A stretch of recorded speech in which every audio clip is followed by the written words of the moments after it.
One में चला गया। घोड़े पर चढ़ा हुआ था, अपवित्र अवस्था में था। भगवान श्री कृष्ण थोड़ी दूर तो उसके साथ गए, फिर उसको छोड़ करके वापस द्वारिका में आ गए।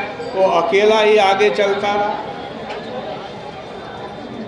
अचानक सिंह आ गया और सिंह ने प्रसेन के ऊपर आक्रमण किया, प्रसेन को मार दिया और उस स्यमंतक मणि को मुख में दबा करके घूमने लगा। वहीं पर जामवान रहता था। जामवान ने देखा, अरे बड़ी दिव्य मणि है और ये शेर मुंह में लगा करके घूम रहा है।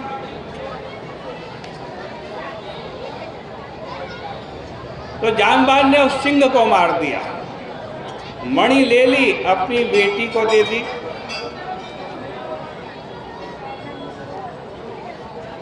भगवान श्री कृष्ण तो परिजनों के साथ द्वारिका वापस लौट आए। प्रसेन वापस नहीं आया। द्वारकावासी लोग परस्पर कहने लगे, अरे कृष्ण तो आ गए, प्रसेन क्यों नहीं आया? दोनों साथ साथ वन में गए थे। निश्चय ही श्री कृष्ण ने मणि के लोभ में प्रसेन को मार दिया है।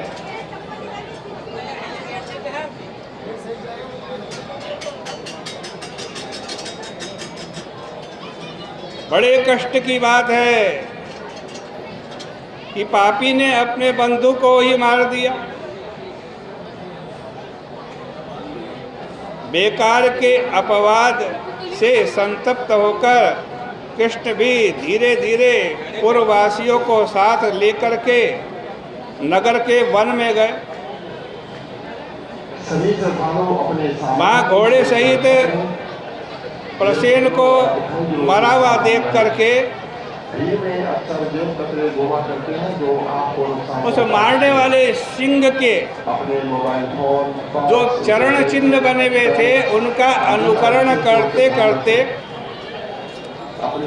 श्री कृष्ण ने देखा कि प्रसेन को सिंह ने मारा और सिंह को एक रीछ ने मारा।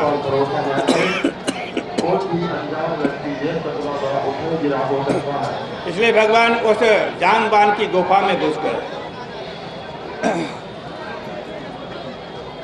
अपने तेज से अंधकार का निवारण करते हुए 100 योजन की गुफा थी, उसमें गए। आगे जाकर के उन्होंने कई मंजिल का महल देखा।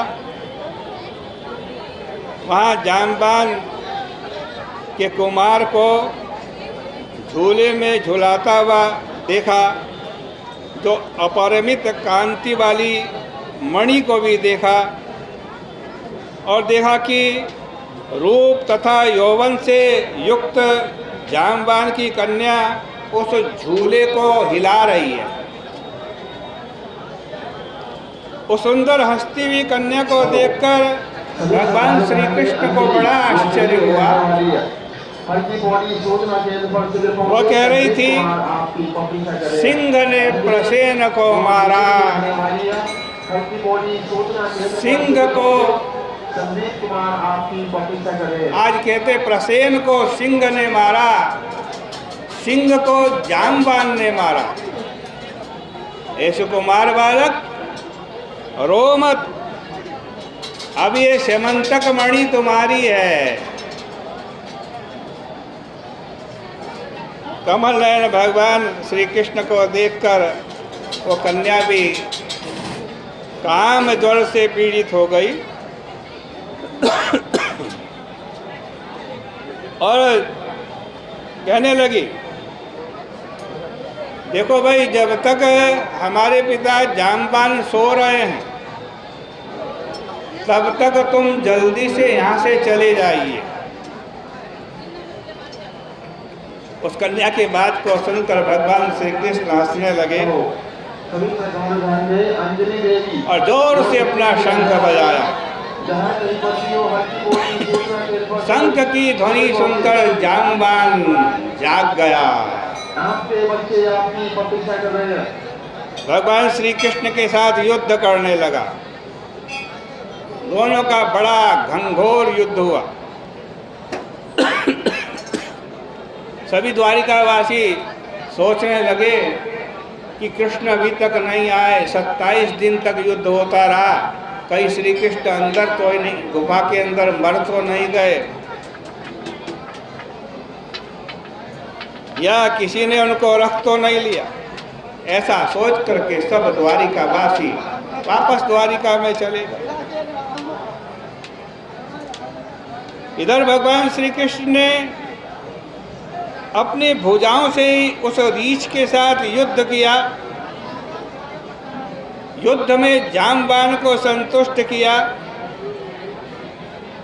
इस महान देवी बल को देखकर जामवान को अपना प्राचीन वृत्तांत रामचरित्र का स्मरण हो गया। जामवान ने कहा, हे देवेश, मैं सब देवताओं, यक्षों, राक्षसों और दानवों से अजेय हूँ, किंतु तुमने मुझे जीत लिया है। हे देव, तुम निश्चय ही विष्णु के तेज हो, अन्यथा ऐसा बल और किसी का नहीं हो सकता। भगवान ने कहा, भाई मेरे ऊपर झूठा कलंक लग रहा है, इस मणि को मुझे दे दो।